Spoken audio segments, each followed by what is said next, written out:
Blog Talk Radio.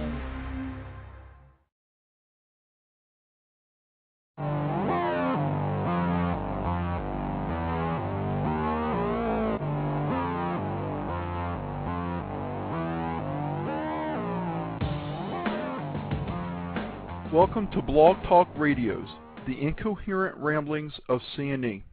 Christopher and Eric are your hosts, coming to you live from Greensboro, North Carolina, as we do every Thursday from 6 to 7 p.m. Eastern Time. Our intro music is provided from the Podshow PodSafe Music Network. Check it out at music.podshow.com.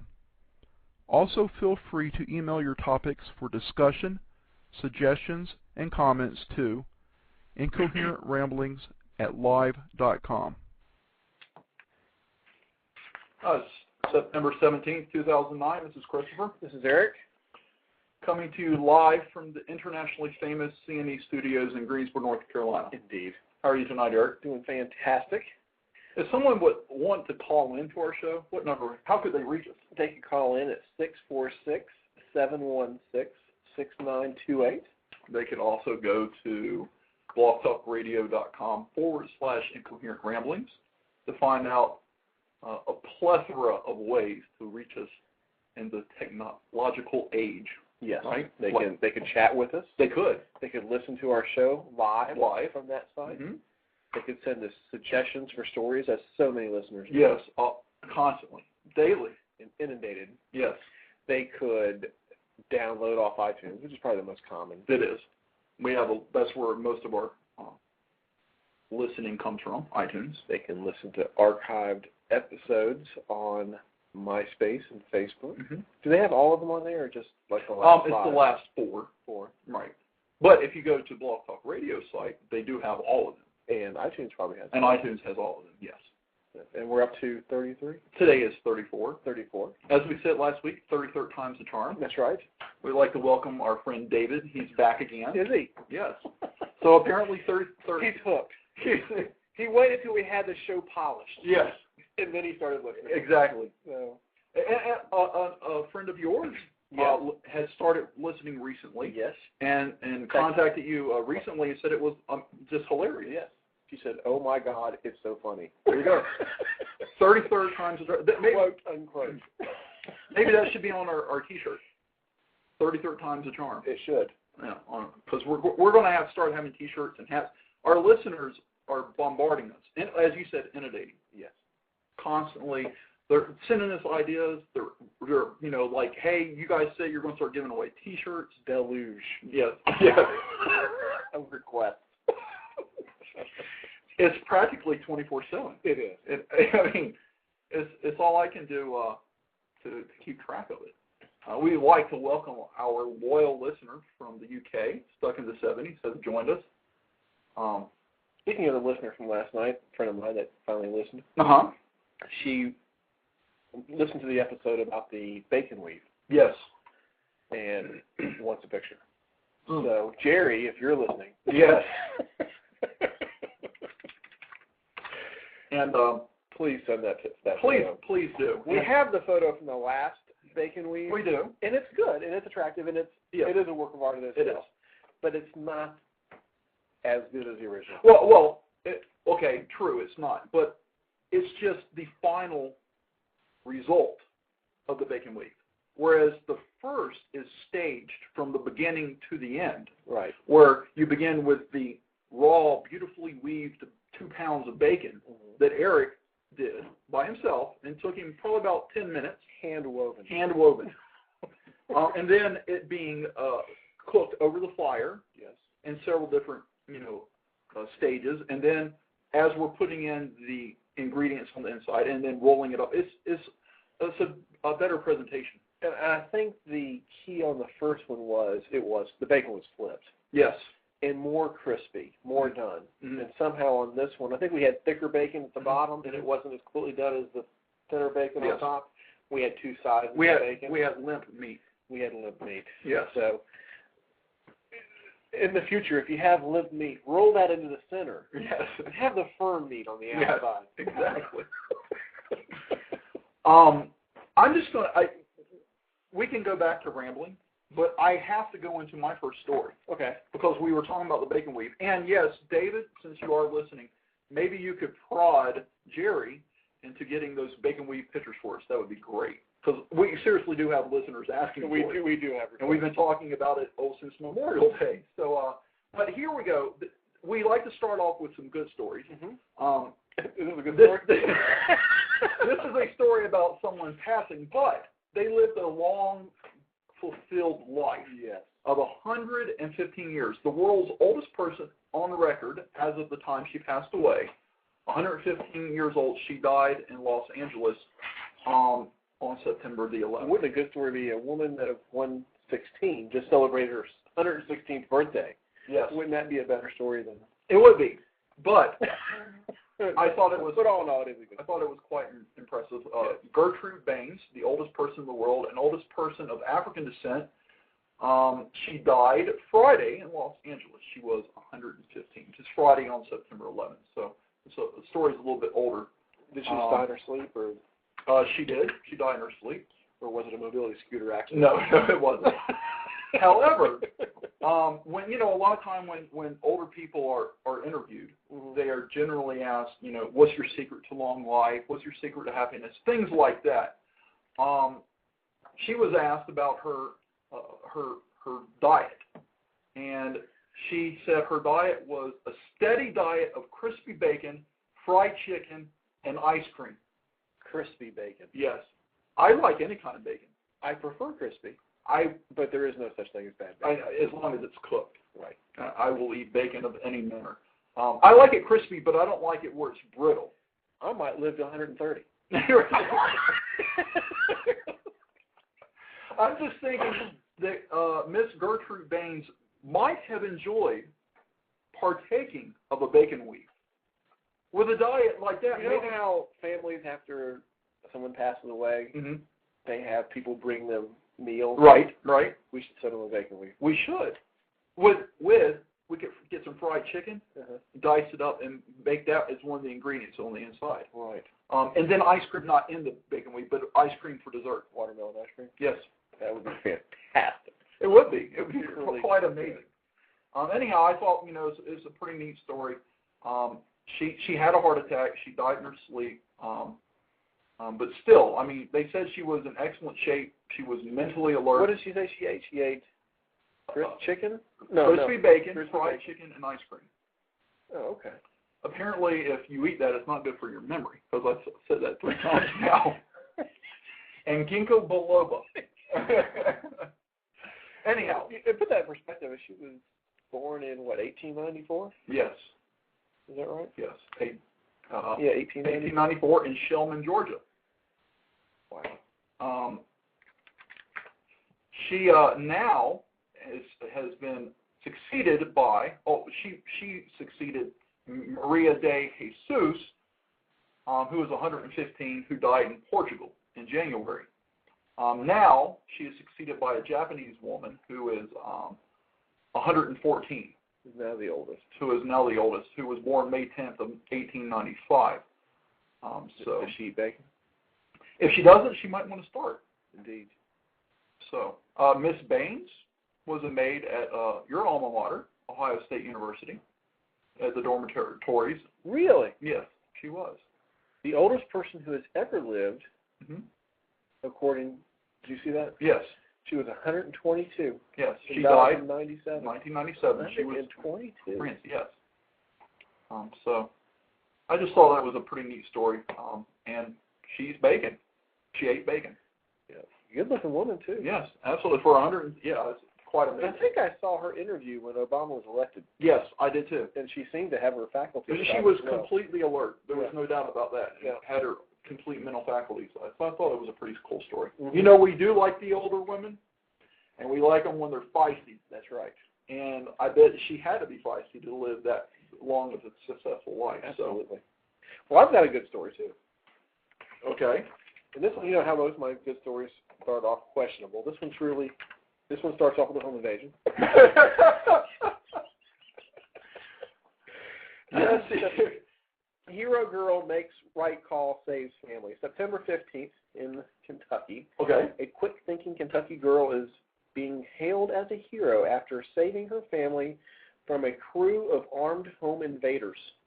She was only 8 years old, and she called the police Sunday after a pair of gunmen chased her 14-year-old sister into a Louisville house following her dog walk.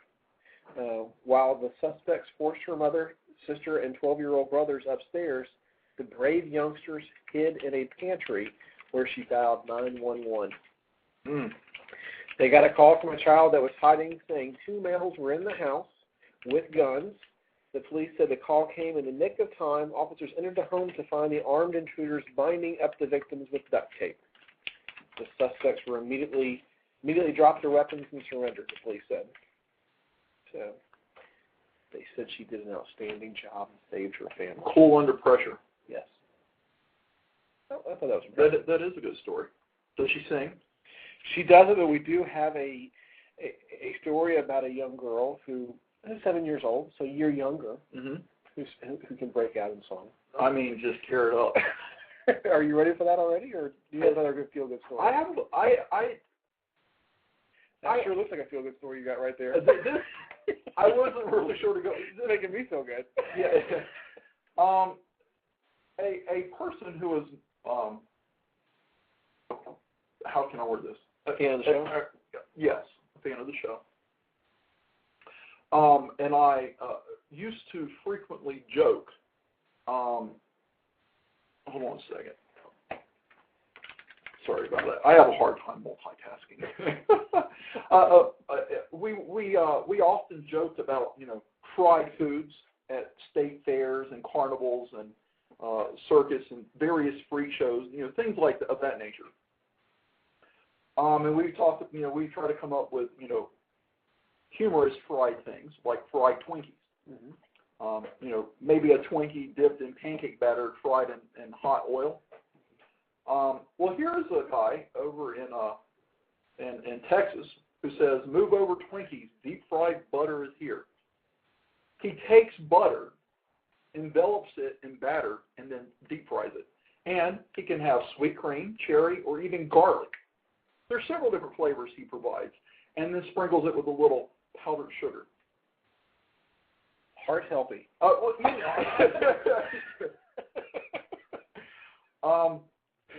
I personally don't think butter is as evil as the media and whatnot make. Well, how about fried butter? I don't even think fried butter, maybe in moderation, maybe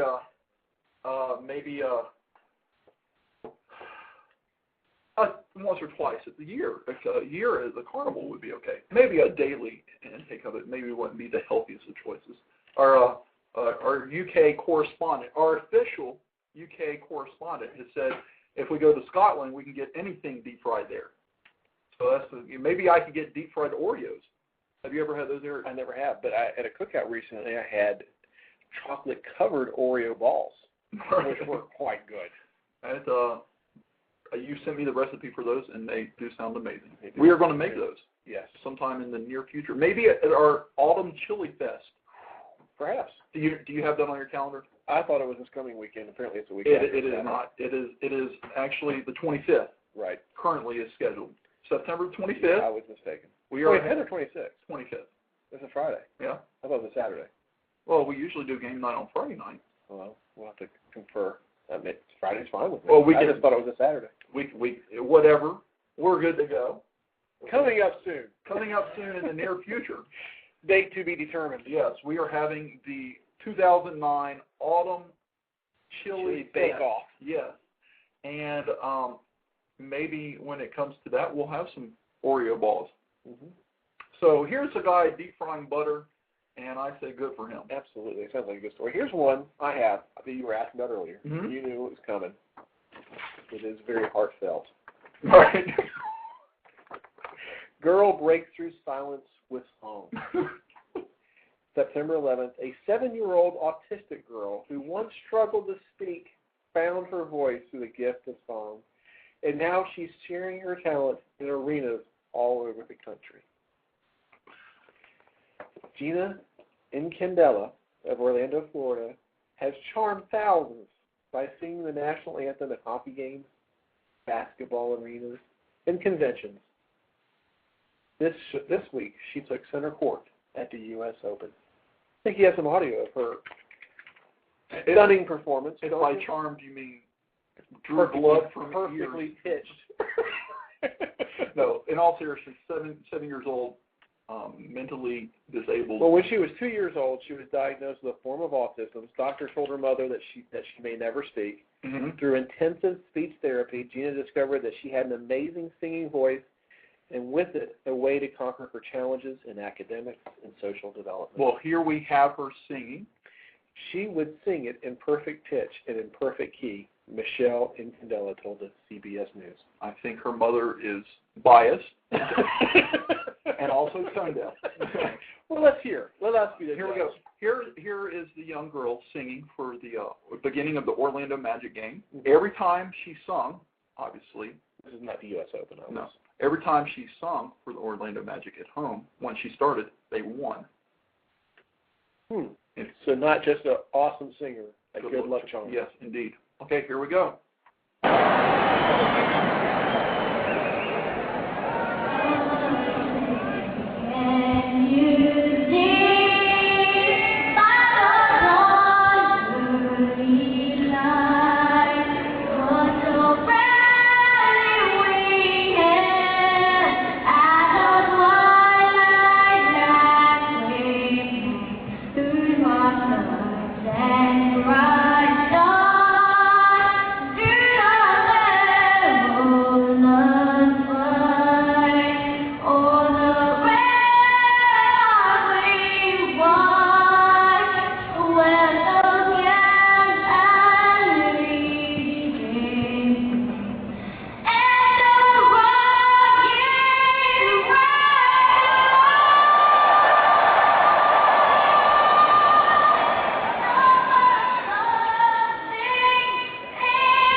Live at the Amway Arena.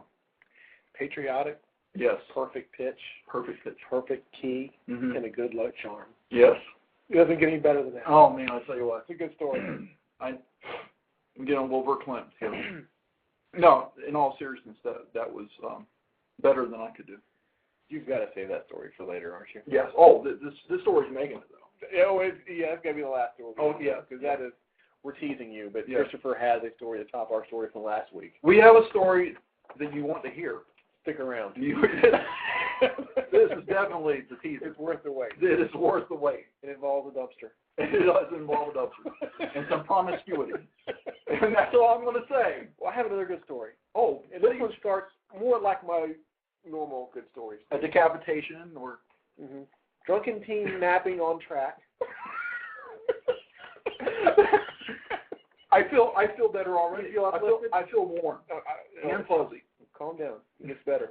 A drunk French teenager narrowly escaped death on Sunday after falling asleep on a railway track and slumbering undisturbed as a high-speed train roared over him.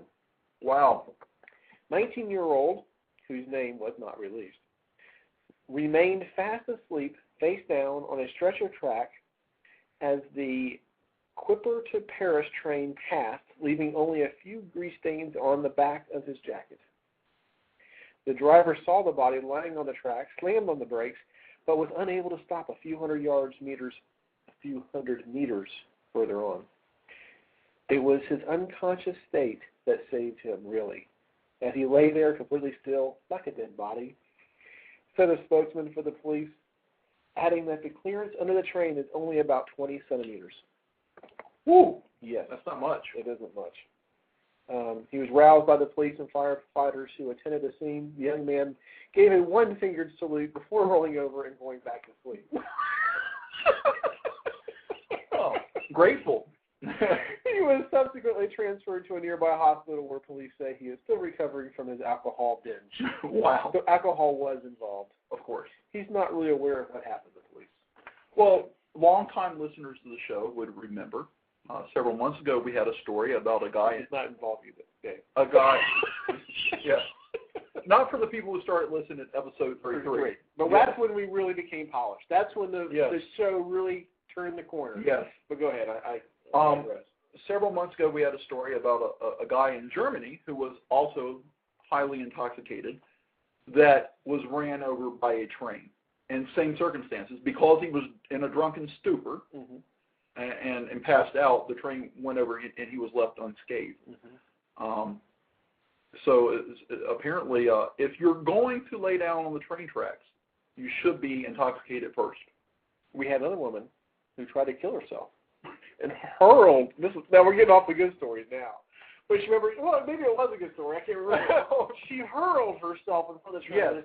Yes. And they saw the blood marks, but they couldn't find the body. Right. And they searched all around thinking she got thrown for quite a way. They went back to her house. Went back to her house to notify her family, and she was asleep inside with a broken arm. Yep, a broken arm. That was it. It was a high-speed moving train in like a suburban area. I think it was Paris as well. Yeah, I think it was Paris. France somewhere. Yeah. So. Paris, maybe France. Yeah. Oh. That's the end of my good stories. Did you have any others? Well, it depends on how you define good. Well, they're all good if they're funny, right? Yeah. I don't have any more good-hearted stories.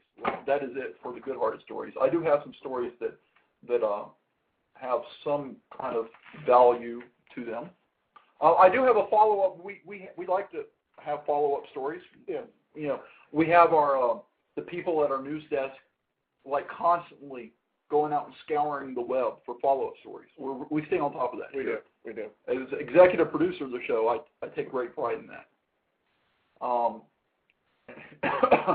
I will have to say, too, this is speaking of previous stories mm-hmm. and listeners and mm-hmm. in follow-ups, mm-hmm. I have got a lot of recipes for colostomy bag recipes since our show last week. Things that I'm tempted to try out. Have you gotten as many as I have? I have not. I don't think. I've got a few. We were graced with the gentleman that in that story. He takes requests. He called us. He takes requests. He actually called us here and talked to us about eating the contents of his colostomy bag. It's a true story. It truly is. And he's a listener of the show. I don't know if I'm proud of that or not, but he does listen. Mm-hmm. We're proud of all our listeners. Last week we had a story about over in the great state of Hawaii. They decided they were implementing this law where if you were too smelly mm-hmm. and riding public transportation, right. you could be fined up to $500 or given 6 months in jail. Apparently, that bill turns into, as they say here, a big stinker. Basically, the jails were getting full, too overcrowded, leading to more. Our good friends at the ACLU, because we love them. Yes, we're both members, mm-hmm. Charter members. Our good friends at the ACLU said it was vague and could lead to unconstitutionally subjective judgments. Right. Members of the public pointed out that bad odors could be produced by disease. Maybe you should be if you got chili. We will not be going to Hawaii after our chili fest. No, because law or no law, we would probably be thrown in prison. Black beans do something very bad to me. Yes, they do. The person who wrote this article does have me cracking up. They use a lot of puns. I'm sure it was intended. The last sentence says, but the idea still seems to be wafting around. Councilman Rod Tam and Nestor Garcia say they will make revisions to their bill and reintroduce it later. There's a follow-up. They had implemented the law. Now it's been appealed.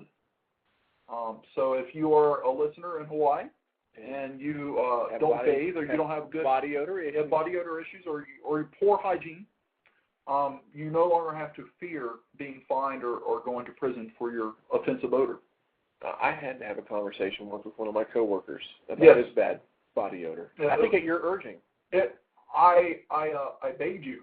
Yes, I begged you to have this talk with this gentleman. He was actually my coworker and reported to you. Right. You were in an authority position over us at the time. Now look at me. Just now I'm the executive producer, and I'm just the times do change. I'm the talent.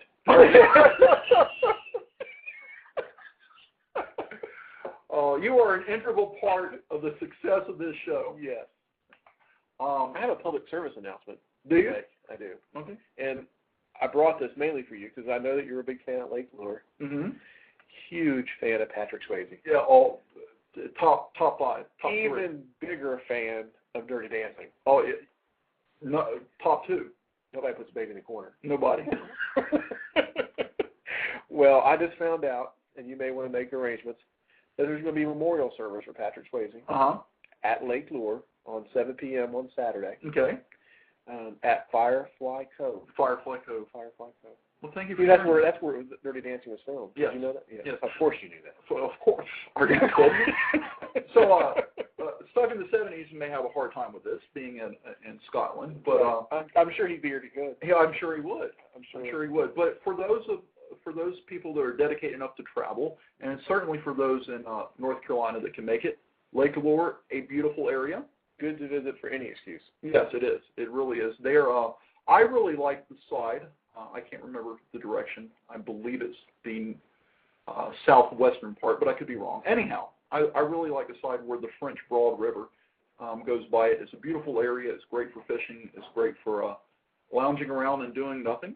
They have paddle boats. You can rent a boat. Mm-hmm. You can take a cruise. It's a large lake. It's a beautiful area. Fish. Yeah, you can fish. I've caught many smallmouth bass in that lake. Have you? Many. I recall on HGTV that's where they built one of their homes. Yes. And I always wanted to take a tour of it and never did. I was at the house, but I did not get to go in the house. It was quite beautiful. Yes. I was supposed to have won that house. I was too. I actually, got religiously every day went on and put my entry in. Yes, I did too. But alas, yes, it was for naught. Well, with the money we have coming in from the show, we can soon build our own. Definitely. I mean, if you could, you maybe should talk to me about getting a raise. We'll need to speak to our sponsor. Yes. But anyhow, in all seriousness, Patrick Swayze. Not really exactly a fan of his movies. However, quite inspirational in his persistence to fight against the cancer he had. Mm-hmm. And a family man. I am always impressed when someone from Hollywood is married to the same person for more than 3 months. But he was married to his wife for like 30-some years. That speaks to me. Mm-hmm. So I'm sure she's grieving now. So if you are a fan or not, go to Lake Lure. I think it would be a decent thing to do. Right. So I have another follow-up story. Okay. Several months ago, we had a story about the lady who had the longest nails in the world. Her nails were 28 feet, 4 inches long. We have a picture here, and it's quite disturbing. It is. I don't know why anybody in the right mind would want this. So I'm thinking she's not in her right mind. I don't know how they function on a daily basis with fingernails like that. No. However, how do they feed themselves? How do they do anything? How could you? Why would you want to eat with that? Obviously, she is challenged. Mm-hmm. Anyhow, she had a car accident in February, and they broke off. We had breaking news at the time. Right. I mean, it was hot off the press when we had this on our show. Anyhow, here she is pictured. She held the Guinness World Record before they broke off. She said it was the most dramatic event of her life. However, Lee Redman, who lost the fingernails in February, says it's now easier to do things, and her hands seem to fly with the weight of the nails gone. Well, what do you think? Huh. The 68-year-old Yeah. won't grow her nails out again, saying it took 30 years the first time, and she may not live for another 30 years. However, she had the longest nails for a woman. The Guinness website says her nails measured a total of more than 28 feet, with the longest nail on her right thumb at 2 feet and 11 inches. However, she's pictured here with Melvin Booth, the male owner of the longest fingernails, at 29 feet, 8 inches. A listener of the show said, after viewing this picture, said at least hers looked pretty, and I think what she meant by that was at least they're like sweeping, and right. It's like they're contiguous. His looked like a gnarled up oak tree. Right. And it looks like they're intertwined there. They are intertwined. It's like his hands are tied. Exactly. By his nails. Exactly. It is a disturbing picture. However, it's a follow-up. We do that here. We follow up our stories, and there's 2 follow-up stories. We don't just bring it to you and forget. No, we don't. We keep you on top of these stories. Yeah. Well, I've got a story. I'm running out of stories, and we're running out. We have plenty of time. We haven't done nearly as much rambling as we usually do. We can ramble. Court delays ruling on woman in penis chopping case. So, this comes from Istanbul. Okay. A Turkish woman accused of cutting off her lover's penis must wait 18 months for a verdict in sentencing while a court determines whether his reattached penis still functions. The criminal court in the Black Sea town of Trabzon will wait for a medical report assessing whether the 28-year-old victim has regained full use of his organ or if he is permanently disabled. To determine which crime was committed, we first need the report, the source said. We'll continue holding hearings at trial from time to time until we receive the report. The 39-year-old defendant faces between 1 and 3 years in prison if her former lover recovers. But she will be jailed for at least 8 years if he does not. I would say he's permanently damaged. Well, I don't know. Surgeons worked for 11 hours, reattached his penis in an operation which they described as successful, and said full sexual function should return within 6 months. It's still, I mean, maybe they enhanced it. Emotionally damaged. He could be emotionally damaged. I can't see how you wouldn't. It would emotionally damage me. I do hope that never happens to me. Agreed. She's not been jailed during the trial. She told the court that she cut off the former lover's penis and threw it onto the roof of a neighboring building while he was drunk. So many of our stories involve intoxication. Yes. Luckily, very few involve decapitating or cutting off someone's penis. Right, exactly. So that's interesting. I didn't realize it was that big a difference between functioning penises and not functioning penises as far as sentencing. Right. Well, that is Istanbul. That is true. Here in America, it would probably be about 3 days. Community service. We are too lenient on certain things. Yes. Here's a show. That's what I get for trying to multitask. Here is a story. We often, a lot of our weird, strange stories are criminal weirdness. As a Connecticut woman, 29-year-old woman has a court date next week to face charges stemming from her arrest Saturday, her other arrest Saturday, and her third arrest Saturday. Police charged Leitza Martinez with assault after an altercation with a manager at the hair salon where she worked, notice it's past tense. She was arrested again later Saturday and charged with coming back to the salon and stealing more than $900 in supplies and customer information. Police also stopped her car Saturday on Madison Avenue and charged her with driving without insurance and failure to have a front license plate. Apparently that is a requirement in Connecticut. She was released after posting an $11,000 bond and is due in court later in September. It's not clear if she has an attorney, and there is no listing for her in Bridgeport. So, arrested 3 times in 1 day. Wow. We've had that. We've beaten that record before. Well, we had a guy that had something like 19 DWIs in one day or something like that. No, I remember 3 DUIs. The 3 DUIs, but no, I remember what it was. He had 19 traffic violations. It was in Florida, southern Florida. Right. He had 19 traffic violations in one day. Then there was a gentleman with 3 DUIs, and the third one, I believe he parked to take a nap at the police station. And wasn't there one that had 3 accidents in one day? Yes. Yeah. It was a lady. Yeah. I think a grandmother with her kids in the car. You're right. It was an elderly woman. Well, you mentioned our sponsors. Yes. We have to give a shout out to our unofficial sponsors. Mm-hmm. We plug them every week. They are the show's unofficial mobility experts. If you need a mobility scooter, you need to contact them. Hey, Bernice and Joy, tell everyone which power wheelchair got you to the Grand Canyon. I'm around. Now I'm free to see the world. And you truly are, with a hover around, free to see the world. You are. They also are the only makers of a truly round mobility device. Yes. Circular in design. Yes. But no one else can provide that for you. No one. No. Out of all of the other vendors out there, none of them can provide you with a round one. A top speed of 8 to 10 miles an hour. Mm-hmm. Yes. Perfect for going to church on and getting lost. Yes. So that's our unofficial sponsor. Should point out, though, that mobility scooter deaths are alarming. They're on the rise. They are on the rise. I have an ABC News Online report about mobility scooter deaths. Okay. That's uplifting. I just thought it was important. This is another PSA.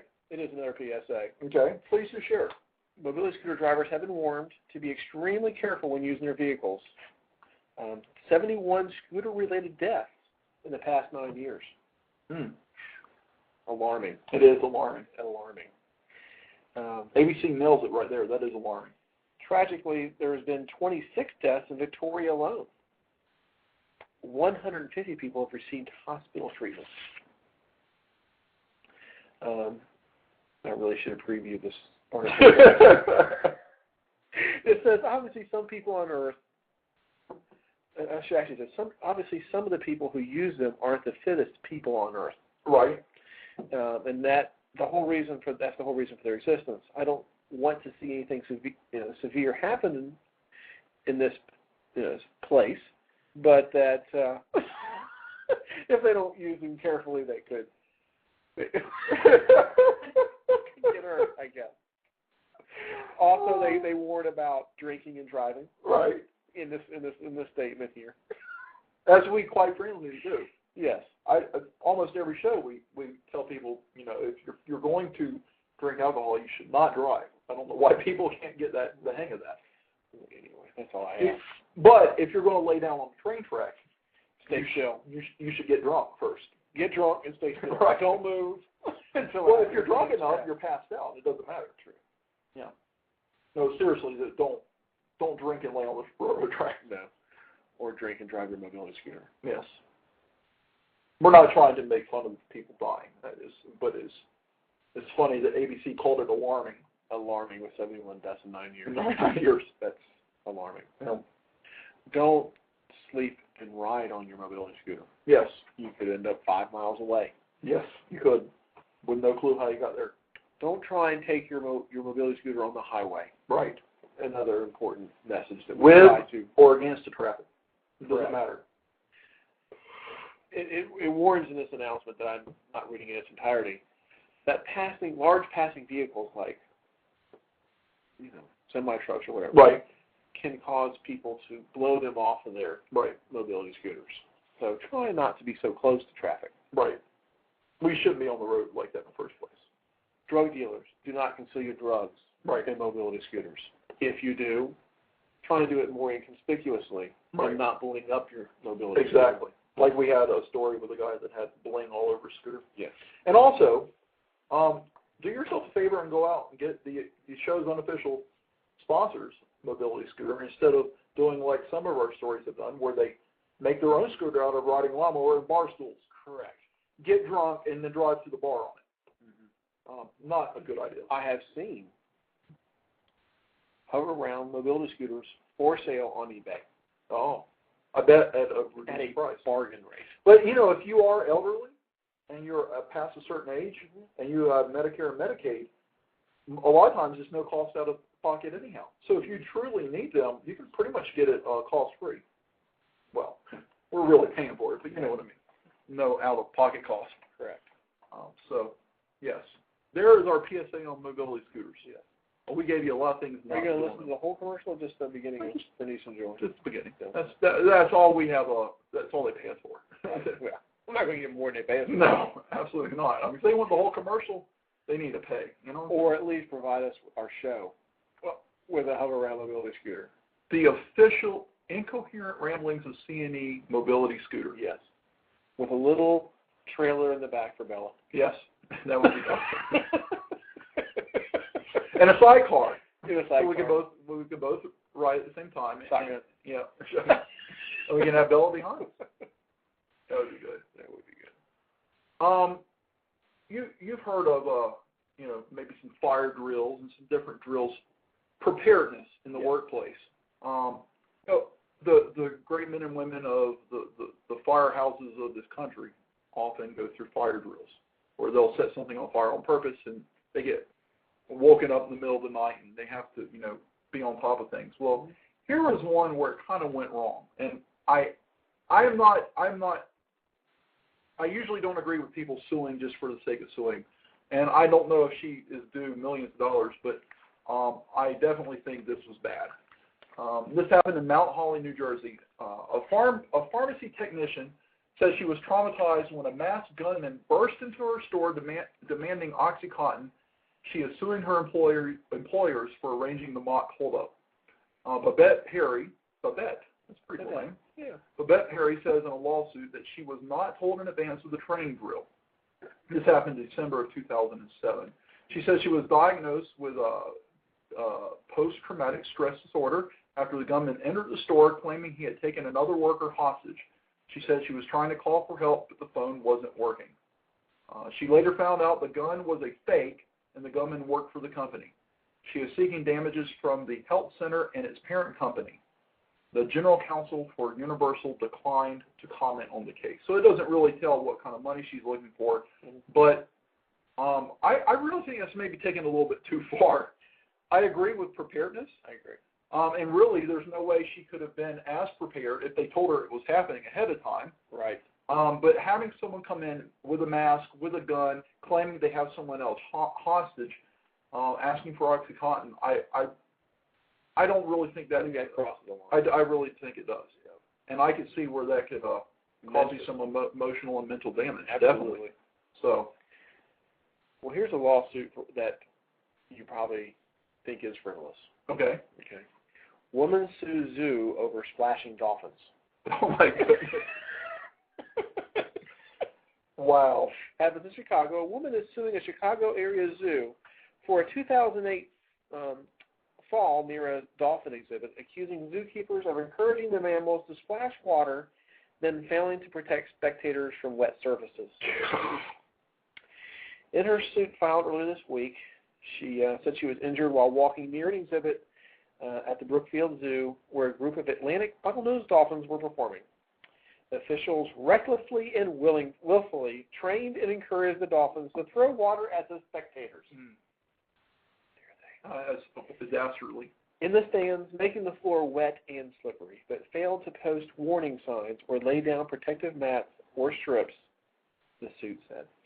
The simple fact that she is upset that they, or knows that they failed to post warning signs, means she didn't need a warning sign. Right. I'm not falling for that. No. But she wants $50,000 for that. It's ridiculous. That's slip and fall. She was at a, have you ever been to SeaWorld? Damn those dolphins. I have. Yeah. And did you ever see one of the orcas? I did. Did you get wet? I did. Yeah. So did I. Yeah. So did probably about 90% of the people there. I purposely sat in an area that I would get wet. Yes. Because I wanted to get wet. Yeah, it's usually hot. Right. And it's a nice, refreshing, splash of water. Indeed. And they are trained. I don't think it's malicious intent. They are trained to splash the people. It's kind of the fun. Right. They give the public what it wants. Well, this lady, she's getting my sheep award. There you go. for a frivolous lawsuit. And the judge gets a sheep award for even entertaining it. Yeah. Well, here's a guy who, this guy probably believes in corporal punishment. I don't know. You tell me after we hear the story. This happened in, I'll be the judge. In France.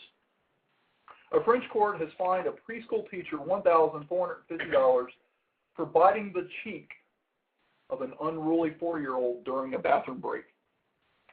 The court in Normandy town of La Suze handed down the fine Wednesday over the March 2007 incident in a nearby town of Holgate. The teacher had denied the boy's claim and said he had been misbehaving. The ruling came out after a medical report showed a bruise on his face. The school reprimanded the 48-year-old teacher weeks afterward. In keeping with a French judicial practice, the court didn't identify the woman because she is still teaching. Oh, really? Yeah. She apparently has not lost her job. She just received a reprimand. However, this is really not that concrete. The child says that it happened and had a bruise on its face. I see. No one it's actually saw right. No one saw the teacher bite. No one saw teeth mark. It was just a bruise. I see. So there's no proof there. But anyhow, interesting story. It is interesting. I have another interesting story. Do share. We had a story a couple shows ago about someone pulling over. I read this one earlier. Did you? Mm-hmm. This exact story? Exact story. See, I just thought it was a similar story. I apologize. No, I read this not on the show. Oh, okay. Earlier today. Oh, okay. On the show. On the show. On the show, we had a similar story in the past. Correct. A fake cop pulled over the wrong person. Mm-hmm. Pulled over the mayor. Right. Not a good move. No.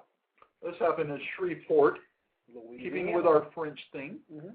A man impersonating an officer with a flashing red light in his car has been arrested after he pulled over the wrong driver, the mayor of Shreveport, Louisiana. Police think the suspect was using the in-dash light to maneuver through traffic Monday night in northwest Louisiana. The mayor, Cedric Glover, said he pulled over when the driver pulled up behind him, but that the man turned around and left as soon as he saw it was the mayor. So apparently he recognized the mayor. He was apparently, keeping up with his local politics. Right.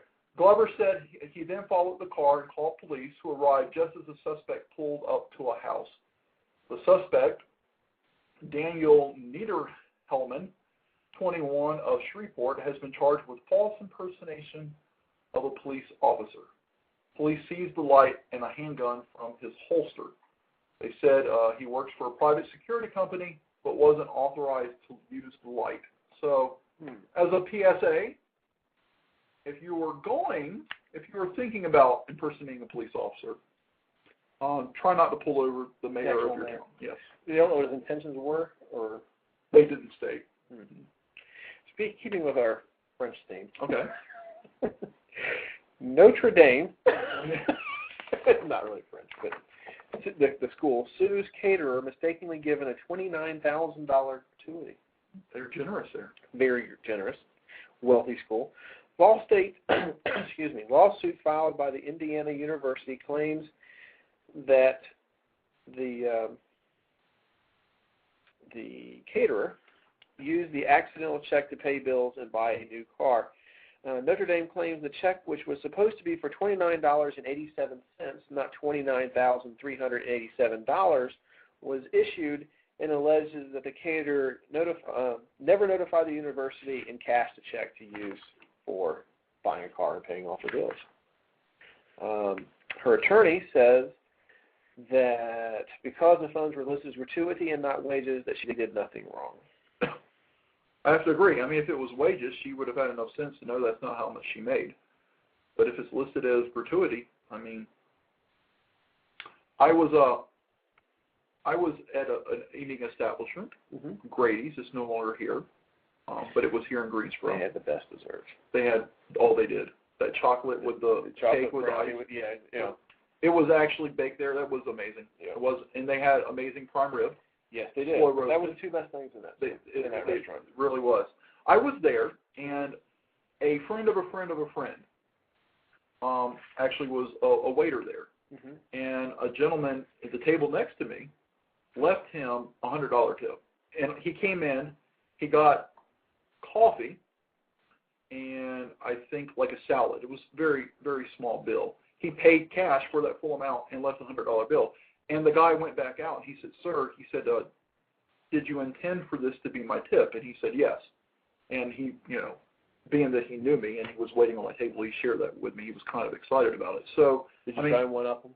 No, I didn't. I did not. He was not a very good waiter. That was very generous. It was very generous. Some people just, we've heard. In fact, I think we had a story months ago about someone leaving a much larger than $29,000 tip. So, I mean, it does happen. I think that was one of our very first good feel-good stories. It was. So, I mean, I don't think she did anything wrong. Mm-mm. And it'd be kind of awkward to ask, did you mean for this to be my tip? Right. I mean, because you might be afraid you might insult them. Well, she was also in hard times. Right. Needed the money. I'd have been like, awesome. Been very thankful for it. Right, yep. Well, I have an interesting story here. For $150, actually it was $148 to be exact, 2 MIT students have launched their own space camera. Now, to be fair, it only went up 93,000 feet and technically did not break the atmosphere, so it's not technically in outer space. However, it's way up there. Right. In the pictures that they took while they were up there, it looks like space. It does. You can see outer space. You can see the atmosphere. It's right on the cusp, I would say. I'm not going to read the whole story, but if you go out and do a search, actually, if you go to CNET, they have it there on their front page, but I'm sure if you search for MIT space camera, you can find it. But, I mean, basically, they hooked up a weather balloon. They put in a prepaid cell phone with a GPS. They had a camera that they hacked to take a picture every 5 seconds. It wasn't launched. It was actually a weather balloon. A weather balloon. Right. Okay, I see. The camera was hacked to take a picture every 5 seconds. They had an 8-gig card in there, and when it landed, they tracked it via the GPS and picked up the camera and developed the pictures. $148, and NASA spends how much? Of course, slightly different, Slightly different. I mean, Walt Disney does charge quite a bit, right, to use their studios. Sorry. So I thought it was a pretty interesting story. That was. Do you have anything else for us? What do you have? Let's see if we have the story we have to get. You said has to go last. Right. And I just have a story about an elderly woman who has been married a bunch. Oh yeah, let's talk about that one. Okay. A Malaysian woman who was 107. We have a theme of women over 100 years old today. Yes. She has been married 22 times. She is currently married to her 22nd husband. She is now looking to leave husband number 22 and marry again number 23. Her current husband is in his 30s. I find that interesting. I find that quite interesting. I'm wondering if she's wealthy. That's the first thought that entered my mind. She is fearful he's been messing around back in the big city of Kuala Lumpur, which is a very Kuala Bear Lumpur. Okay. It's a very. I mean, that is a high-tech city. It is. It's kind of the tallest building in the world. Yeah, it's very impressive. He's been going back there, and so she's trying to stay one step ahead of him, speaking aloud of her plans to possibly marry number 23 sooner than later.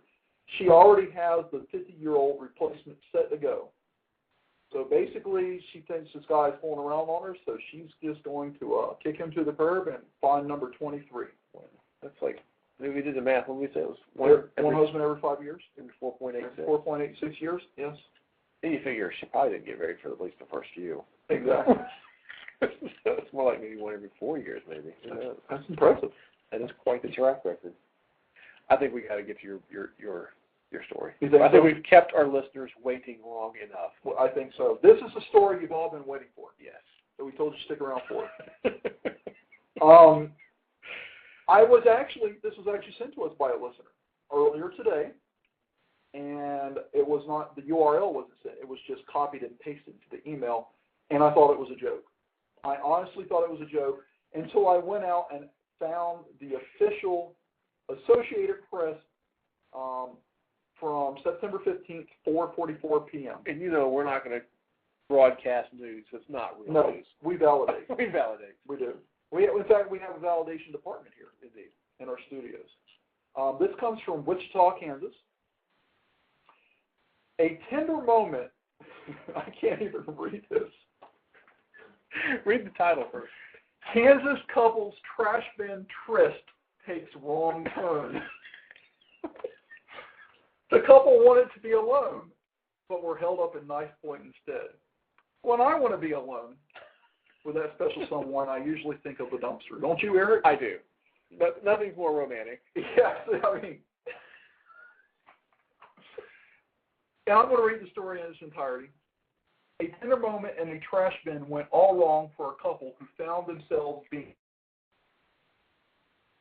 point. Police say two 44-year-olds had climbed into a dumpster to be alone just after 6 p.m. Saturday when two men interrupted them and demanded their belongings. Officers said the man and woman were engaged in a, quote, in an intimate moment, end quote, when they were robbed of their shoes, jewelry, and the man's wallet. Police said one of the robbers was a 64-year-old man who egged his 59-year-old companion on during the robbery. The suspects were found a short time later, and the stolen property was returned. I don't think that is as... That's a good story. I don't think that's as something as someone eating the contents of their colostomy bag. However, this story is... I mean, I don't even know what to say.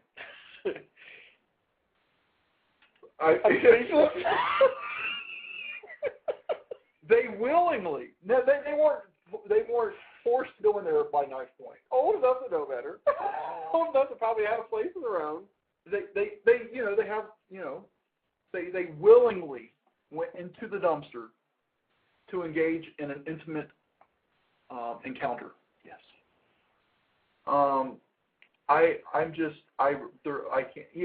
Someone suggested maybe they were homeless. I still don't think. I don't know a whole lot of homeless with jewelry and wallets. Yes. And shoes. And shoes. Nonetheless, are they mental? Are they just? Is that a fetish that I don't know about? If so, it's one I've never heard of, and a whole new twist on dumpster diving. Yes.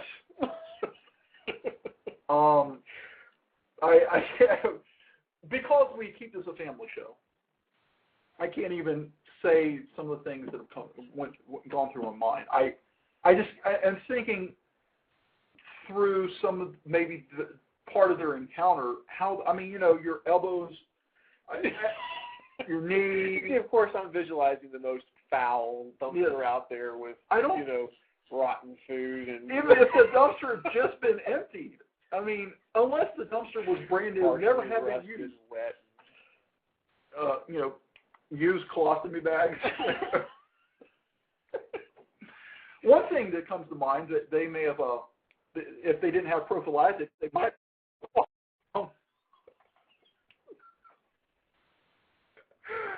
Sorry. I think I would have vomited. People, of course, they might be rolling around in that too. I'm not making this up. This is a true story. Wichita, Kansas. Apparently, it's all the rage in Wichita. Going into dumpsters for romantic interludes. It's one that I will not be tempted to try. I'm with you there. So that's all we have. That's all we have, folks. We can't top that one. We can't top that one. Two shows in a row where we have incredible stories to end with. We'll try and top it next week. I don't think we'll be able to, unless it's someone eating the contents of their colostomy bag with another during a romantic interlude in a dumpster. Their colostomy bag over their partner while engaged in. No. Okay, let's end here. Okay. Thank you for listening. Probably won't be back. See you guys next week. This has been Blog Talk Radio's The Incoherent Ramblings of C&E. Christopher and Eric are your hosts, and we would like to thank you for listening to our show today. Don't forget to tune in for next week's show, live from Greensboro, North Carolina, as we are every Thursday from 6 to 7 p.m. Eastern Time.